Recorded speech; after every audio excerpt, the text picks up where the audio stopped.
So hello everyone, আসসালামু আলাইকুম।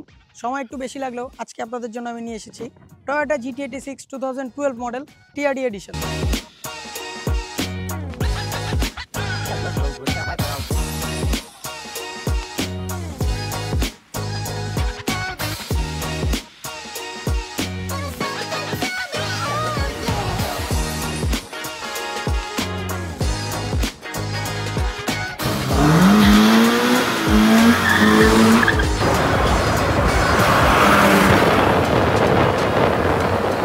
Toyota GT86 এই গাড়িটা আমাদের দেশের একটা সময় সবচেয়ে হাই ডিমান্ডিং স্পোর্টস গাড়ি ছিল, আর এখনও এটার মার্কেট কিন্তু অনেক হাই। এই গাড়ির ডিমান্ড এখনও অনেক বেশি আছে, বাট এই গাড়ির কম্প্যারিজনে কিন্তু এখন মার্কেটে আরও অনেক গাড়ি চলে আসছে।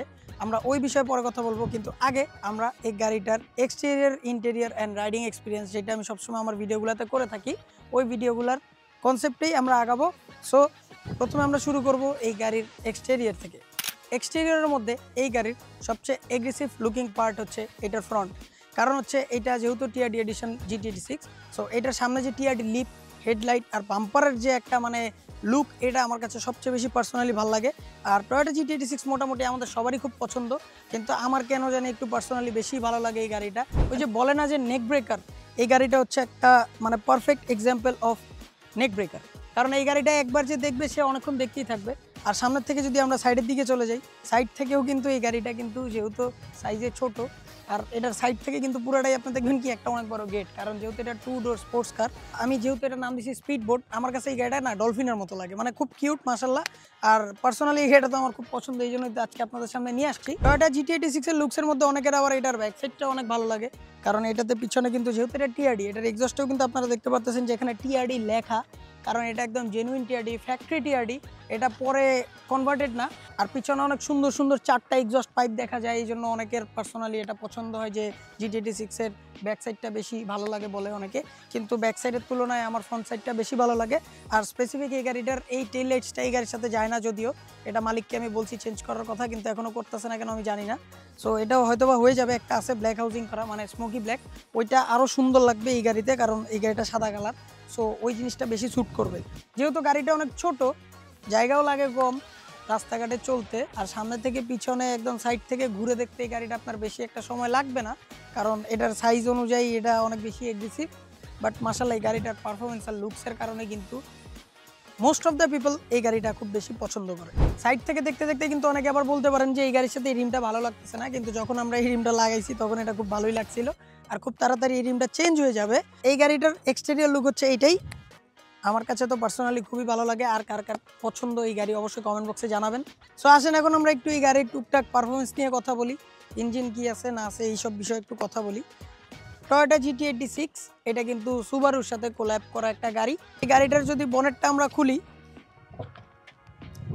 এই যে পাশে ফেন্ডারে দেখবেন কি খোদাই করে সুবারু লেখা, আবার ইঞ্জিনের উপর আপনারা দেখবেন যে ডিফোরেস বক্সার, নিচে সুবারু লেখা, কারণ এই গাড়িটা টোটালি সুবারু আর টয়োটার কোল্যাব করা একটা গাড়ি বানানো হয়েছে। যেমন আপনারা দেখেন যে টয়োটা সুপ্রা MK5 আর BMW দুইটা কোল্যাব করে বানানো। এটাতে ইনস্টল করা আছে ডিফোরেস বক্সার ইঞ্জিন, যেটা হচ্ছে 2000 সিসি। ডিফোরেস বক্সার যে ইঞ্জিনটা এই গাড়িতে ইনস্টল করা, এটা মোটামুটি ভালোই পাওয়ারফুল, বাট এটার ভিতরে পাওয়ার দিতে দিতে ইঞ্জিনটা অনেক সেন্সিটিভ হয়ে গেছে। সেন্সিটিভ বলারও কিন্তু কারণ আছে, মেইন কারণ হচ্ছে এই গাড়ি কিন্তু সবসময় ভালো তেল পায় না, আর যখন একটু উল্টাপাল্টা তেল পড়ে তখনই কিন্তু এই গাড়িতে অনেক ধরনের নকিং শুরু হয়, সাউন্ড শুরু হয়, আরও অনেক ধরনের ঝামেলা হয় শুধুমাত্র তেলের কারণেই। সো এই গাড়ি যদি আপনাদের চালাইতে হয়, তো আপনাদের শুধু গাড়ির ওয়ার্কশপ না, সাথে কিন্তু একটা ভালো পাম্পও জানতে হবে, যেখান থেকে আপনি কনস্ট্যান্ট ভালো মানের তেল পাবেন। আর ইঞ্জিন নিয়ে, পারফরমেন্স নিয়ে যদি কথা বলতে হয়, তাহলে কিন্তু গাড়িটা একটু চালাই দেখতে হবে, আর চালাই আমরা অবশ্যই দেখবো। বাট তার আগে টুকটাক যে ইনফরমেশন আছে এগুলো আমি আপনাদেরকে দেওয়ার চেষ্টা করতেছি। এটা কিন্তু টিআরডি এডিশনের 6 স্পিড ম্যানুয়াল ট্রান্সমিশন এই গাড়িতে। আর এই গাড়িটার এত বেশি পাওয়ার ফিল করার আরেকটা কারণ হচ্ছে এই গাড়িটা ম্যানুয়াল। আমি এই গাড়িটার অটোও চালাইছি, এটাও চালাইছি, বাট এটার র পাওয়ারটা ফিল করা যায় বেশি, জাস্ট বিকজ অফ এটা ম্যানুয়াল। এই গাড়ির পাওয়ার তুলনায় বা এই গাড়ির পারফরমেন্স অনুযায়ী আমার কাছে কেন যেন মনে হয় যে ব্রেকিংটা একটু বেটার করা যায়, তো আরেকটু, এটা আর কি আমার কাছে মনে হয়েছে। আর শুধুমাত্র কিন্তু ব্রেকিং না, যে কোনো ওভার পাওয়ার গাড়ির স্টেবিলিটি কন্ট্রোল করার জন্য বা হ্যান্ডেলিং কন্ট্রোল করার জন্য কিন্তু আপনার ভালো মানের টায়ার লাগবে, যেটার কোয়ালিটি ভালো, রোড পারফরমেন্স ভালো, রোড গ্রিপ ভালো। তাছাড়া ওইটার সাথে আবার আপনার পারফরমেন্স রিমসও লাগবে বা অরিজিনাল রিমস লাগবে, যেটা হচ্ছে আপনার গাড়িতে কন্ট্রোল বা হ্যান্ডেলিংয়ে অনেকটা হেল্পফুল হবে। এই গাড়িটা দেখতে ছোট লাগলেও কিন্তু এই গাড়িটার ভিতরে কিন্তু অনেক স্পেস আছে। যেটা আমরা ইন্টেরিয়রে এখন ঢুকবো আর ইন্টেরিয়রে কি কি আপনাদেরকে দেখানো যায় সেটাই দেখানোর চেষ্টা করব। কিন্তু প্রথমত হচ্ছে এই গাড়ির স্পেস।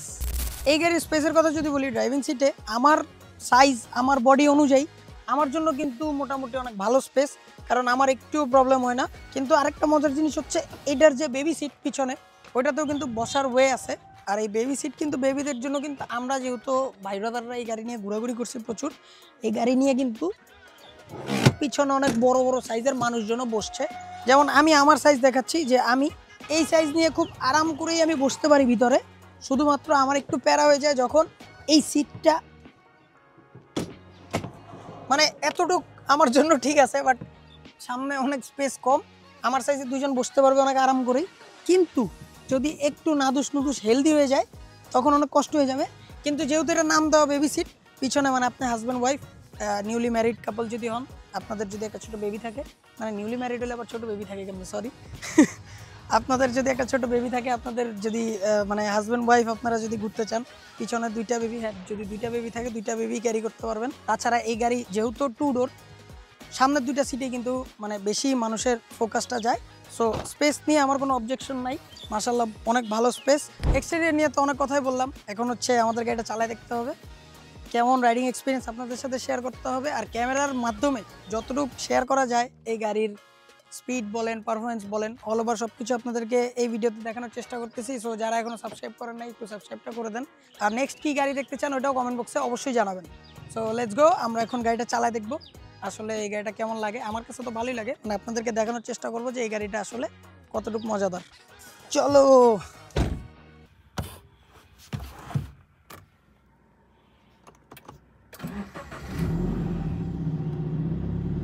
এই সিট বেল্টের জন্য অনেক ভিডিওতে অনেক কাহিনী হয়েছে। প্রথমেই আমরা সিট বেল্টটা পরবো, আর যেহেতু একটা অনেক পাওয়ারফুল গাড়ি চালাচ্ছি, সিট বেল্টটা মাস্ট, এটা লাগবেই।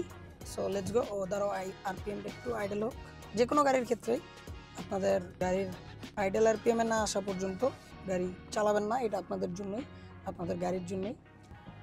Let's go. আমার ক্যামেরাম্যানের একটু সমস্যা হয়ে যেতেছে, কারণ এই গাড়িতে ওমা কয়েল ওভার নাই, তারপরে অনেক স্টিফ, কারণ হচ্ছে এটাতে টিআরডি সাসপেনশন লাগানো, আর স্টিফ না হলে এই গাড়ির ট্র্যাকশন রাখাও অসম্ভব। একটা জিনিস আপনাদেরকে বলি, যে টয়োটা GT86 যেমন famous for power and everything, আবার ফেমাস ফর অ্যাক্সিডেন্ট। মানে আপনারা টয়োটা GT86 দেখবেন কি, যদি সার্চ করেন গুগল বা ফেসবুকে, বাংলাদেশেরই মোটামুটি অনেক আপনারা অ্যাক্সিডেন্ট হিস্ট্রি পাবেন। কারণ এই গাড়ি মোটামুটি মানুষ কিনতে গেলেই আর সর্বপ্রথম কোয়েশ্চেন করে, ভাই চ্যাসিস ঠিক আছে, কোনো অ্যাক্সিডেন্ট হিস্ট্রি নাই তো? সো এইটা কোয়েশ্চেন করবেন না, এটা একটা বোকামি, কারণ টুকটাক সব গাড়িতেই মাইর থাকে। আপনারা টেস্ট করে নেবেন, আপনারা নাভানা আছে, অটো এক্সপ্রেস আছে, আরও অনেক ভালো ভালো জায়গা আছে, এসব জায়গা থেকে আপনারা গাড়ি চেক করে নেবেন যে সব কিছু ঠিকঠাক আছে কিনা। আর ম্যানুয়াল আমি তেমন ভালো একটা চালাইতে পারি না, টুকটাক আর কি চেষ্টা করি। চালাইতেছি আজকে এই টয়োটা GT86, আর এটা ম্যানুয়াল হওয়ার কারণে এটা চালানোর মজাটা একটু অন্যরকম, এটা আমি আগেই বলে দিছি আপনাদেরকে।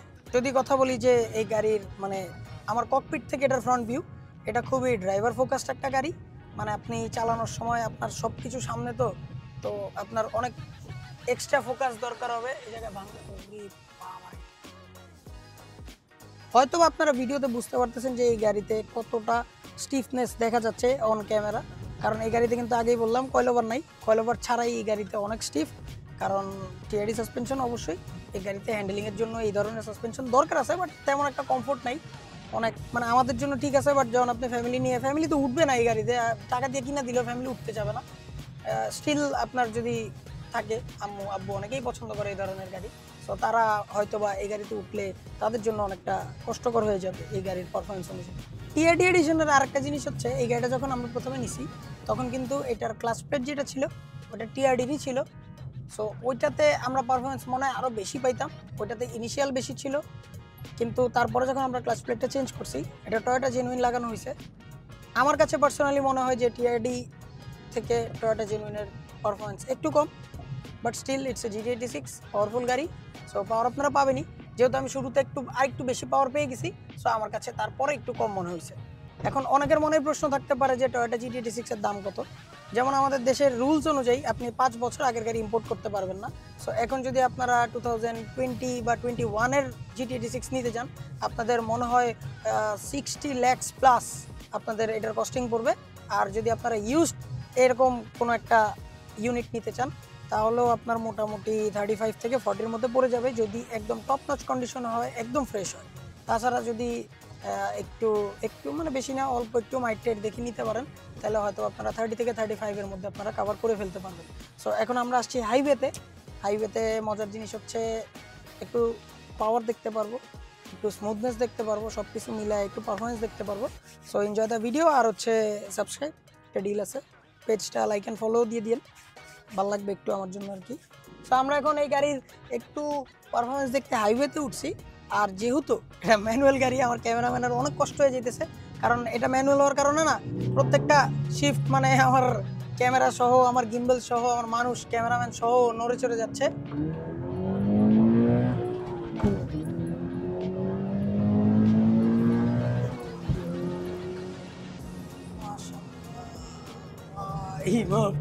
অনেক ফাস্ট। হাইওয়েতে আপনারা এই গাড়ি সারাদিন চালান, সারাদিনই পারফরমেন্সটা ফিল করতে পারবেন, কিন্তু সমস্যাটা হবে জ্যামে। আর এইটার ক্লাচ কিন্তু নর্মাল ওইসব অর্ডিনারি ম্যানুয়াল গাড়ির মতো না, এটার ক্লাচটাও কিন্তু অনেক হার্ড। ক্লাচ প্রেস করতে করতে একটা সময় আপনার হাত পা ব্যথা হয়ে যাবে।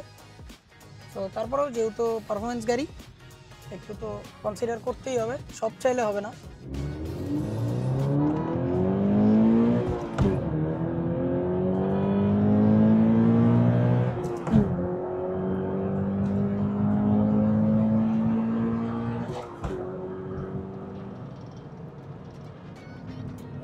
143 উঠছে, কোন উঠছে আমি নিজেও জানি না। থার্ড গিয়ারে 143 দেখছি আমি মিটারেই। অনেক ফাস্ট, মাশাআল্লাহ অনেক ফাস্ট এই গাড়ি, অনেক ফাস্ট। বললে তো বিশ্বাস করেন না, মাঝে মধ্যে একটু দেখেন যে ভাই ব্রাদার বা পরিচিত করা থাকলে বললেন একটু উঠাইতে। আর যদি হয় ম্যানুয়াল তাহলে তো কথাই নেই। মাশাআল্লাহ গাড়িটা অনেক ফাস্ট। আর আমাদের এই গাড়িটা যে কিনছে না আমাদের আলিফ, ও ম্যানুয়াল কিন্তু পাচ্ছিল না প্রথমে, কিন্তু ওর মধ্যে কেন যেন ওই একটা ক্রেভিং ছিল যে আমি ম্যানুয়ালি চালাবো। আর অনেক ওয়েট করার পরে ও ম্যানুয়ালটা পাইছে। আর শুধু পাইছে না, পুরোটাই ওয়ার্থ ইট গাড়িটা। আর ওইটাই আপনাদের জন্য আজকে আমরা রিভিউ করতেছি। সো এই হচ্ছে ভিতর থেকে এই গাড়ির পারফরমেন্স, যথেষ্ট চেষ্টা করলাম আপনাদেরকে দেখানোর। আর এই গাড়িটা it's very fun to ride, চালায় খুবই মজা। উইকেন্ডের জন্য, থার্সডে নাইটের জন্য খুবই মজাদার একটা গাড়ি। আর টাইম নিছিলাম এই গাড়িটা ভিডিও করার জন্য। অনেকে সেই অনেক আগের থেকে কমেন্ট করছে যে ভাই টয়োটা GT86 নিয়ে ভিডিও বানান, এই কমেন্টটা অনেক বেশি আসছিল। আজকে সুন্দরভাবেই আমি করতে পারছি, হোপফুলি আশা করি আপনাদের ভালোই লাগছে ভিডিওটা। আর ভিতর থেকে আমি যথেষ্ট দেখানোর চেষ্টা করছি। টুকটাক জিনিসপত্র আছে যেসব কাজ এই গাড়িতে সবসময় থাকবে, এগুলা করাই নিতে হবে। আবার অনেক কাজ সবসময় করানো সম্ভব হবে না, ওগুলোর সাথে অ্যাডজাস্ট করে নিতে হবে। যদি মাইলেজের কথা বলেন, এসি দিয়ে যদি সারাদিন চালান, ইন্টারসিটিও আপনি 7-8 পাবেন মিনিমাম। আর যদি আপনি হাইওয়েতে চালান মিনিমাম 13-14 পাবেন। আর যদি মনে করেন আপনি এই গাড়ির পারফরমেন্সটা পুরোপুরি ইউটিলাইজ করেন, তাহলে হয়তো আপনি 5-6 ইন্টারসিটি, আর হাইওয়েতে আপনি 9-10-এর মতো পাবেন। সো মাইলেজও তেমন খারাপ না, সব মিলে গাড়িটার পারফরমেন্সও ভালো, আউটলুকও ভালো। সো একটা বেস্ট ডিল হতে পারে আপনাদের জন্য, যদি আপনাদের একটা টয়োটা GT86 চালানোর ইচ্ছা থাকে আর কি। So here it is. কেমন লাগলো আপনাদের আজকের এই GT86-এর ভিডিও, যেটা আপনারা রিভিউ বলেন আর আমি বলি রাইডিং এক্সপিরিয়েন্স, এটাই আপনাদের সাথে আজকে শেয়ার করলাম। কেমন লাগলো অবশ্যই কমেন্ট বক্সে জানাবেন। চেষ্টা করছি যে একটা গাড়ি এক্সটেরিয়র থেকে শুরু করে পারফরমেন্স পর্যন্ত সব কিছু আপনাদের সাথে শেয়ার করার, হয়তোবা আপনাদের একটু হলেও আমি নলেজ দিতে পারছি। সো সাবস্ক্রাইব করে দিন ইউটিউব চ্যানেলটা, আর ফেসবুক পেজটা লাইক অ্যান্ড ফলো দিয়ে দিন। সবাই ভালো থাকবেন, সুস্থ থাকবেন, আল্লাহ হাফেজ।